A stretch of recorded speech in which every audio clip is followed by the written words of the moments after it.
So guys, this is my weekly report for the 21st. First of all, I want to wish you guys happy holidays, Christmas, New Year's. You know, it's right around the corner, so I want to wish you a happy one. And if you guys got some time off coming up, you need to get down here in the Delta. The striper fishing has been just crazy, off the hook. We've been having 50 to 100 fish days. I'll tell you right now, I've been targeting the Sherman Lake area, and I've been throwing a lot of swim baits. So I just did a video this last Monday, and it was released, and I showed you how I'm doing it with a 5-inch swim bait. So watch that video. It'll really help you out, you know, when you're fishing that grass. But one of the big topics I've been always getting asked about are tides. And I'm going to be doing a series of tides. And because I think tides are probably one of the most important things down here. I've always said that the tide charts are like a Bible to me. So whenever I come out here Delta fishing, I don't care what species it is, crappie, stripers, bass, I always look at the tide. So the first thing I look at is tide and then the weather. So basically, you know, everything based around what I go after is done by tides. And a lot of people don't understand what these tides are and how they function and how much water we have coming down our rivers affects them. So I'm going to be doing a series on that. And if you're interested and you have any questions, you can hit that comment on the bottom, and I'll get back to you within 2 or 3 days. But watch out for that series because it's going to be coming up real quick here because I've been getting so many questions about tides. So let's get into the report. Out in the ocean, I always start out there. I think the only thing good going on is crabs. Crab season. The commercial guys haven't been able to get out yet.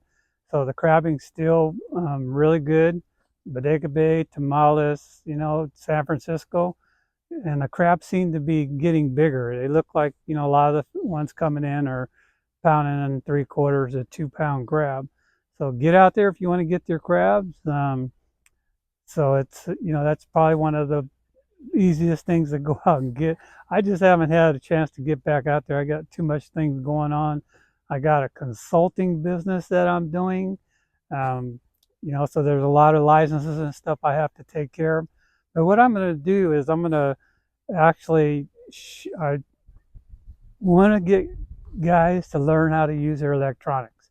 So if you want to hire me, I'll go out in your boat, show you how to run your equipment, and make sure everything's set up properly, like your transducer and everything else. And then also I'm doing another consulting and targeting a species. Say you wanted to go out and learn how to kokanee fish. I'm going to show you what you're going to need, from downriggers to your rod, reel, line, lures, set back, test your units to see if you got a negative charge coming off your downrigger. There's so much to it. So I'm going to be offering all these little packages. Right now, till the end of the year, I have a Christmas special. If you go on to allenfongoutdoors.com, and you could see that I'm offering these $300 value gift certificates for $250, and they could be used towards the purchase of one of my consultants. So anyway, let's get back into fishing. The sturgeon fishing still off the hook. Make sure you're watching the rules, because Fish and Game November 17th implied these new rules where, if you use one sturgeon punch card on your card for 2023, you can only go catch and release. You can't keep any. If you didn't catch any and you didn't use any of your punch cards, you could use one till the end of the year. Check your regulations, because I'm almost positive that's still how they're doing it.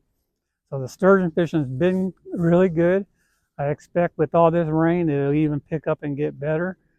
I don't think we got an inch of rain, and I'm down in the Delta today, and the water's still real clear. I could see down about 2.5 feet. So the water clarity hasn't changed.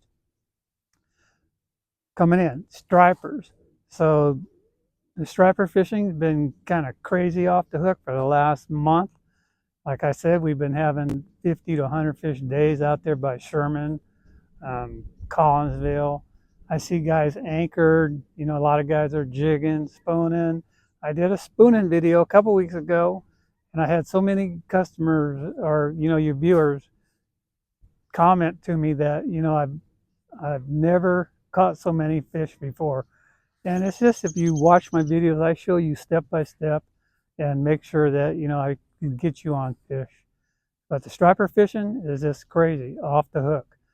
And so after this rain, usually after you have a storm, um, you have to wait a couple of days, 2 or 3 days, so it to calm down. You know, I'm out here right now. We were striper fishing this morning. It was a little tough. You know, we probably only maybe caught 10, and I think we got 4 or 5, you know, keeper fish. So it's been a little bit tough. I just wanted to come down here and look at the water. The water temperature rose up. It's 54 today when I started in the morning. Last week it was 48, and it got up to 52. So it's warmed up a bit. I'm sure it's probably going to get up to around 58 today. With the sun pounding on the water, it's getting warm again. So I think you could go out and catch bass. I think we caught around 5 or 6 bass, and maybe got a few more bites. I could feel them hit it, and I know they were bass. They weren't stripers. So the bass fishing in the Delta, I think, you know, pretty quick here, I'm going to be targeting them guys pretty soon. So other things, the crappie fishing is still good. You know, like I said, for the last month we've been doing really good up north on the crappie, and the size of the fish have been, you know, anywhere from half a pound to 1 pound. So the crappie fishing has been pretty decent also. Other than that, trout fishing, I heard Berryessa, they're starting to bite again. That lake still hasn't turned over, but I heard the trout are in that 10-foot, so something's happening. So I'll be going up there probably in the next week or so and checking it out and see what's going on up there. Comanche, friends of mine, has been fishing off the bank. He's been doing pretty good. He's just soaking power bait, and he's been catching quite a few because they've been planning it. So I know you could go out there with a boat and pull some Rapalas or Speedy Shiners. We did a video last year on top line Comanche, so I would tell you to go watch that video, and you could probably go there and catch them. Just watch for plants. I'm sure Amador's planting. I don't know about Collins, but you know, you could call the lakes and they'll tell you if they're planting or not.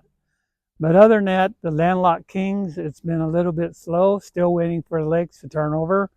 And that's one of the things, you know, I've been hoping Berryessa would turn over, Folsom or Orville, so I could get out there and do some mooching. Also, I did a video on that, so you know, you could always go refer back to these videos to see the contents. Other than that, you know, if you like the video, hit that like. And, you know, if you haven't subscribed, please subscribe, because I'm this close to 10,000 subscribers and this close to 1 million views since I started. So it'll help me a lot if you watch the videos and hit that subscribe button. If you want, leave me a comment. I'll get back to you within a couple of days. So Merry Christmas, and I'll see you guys next week.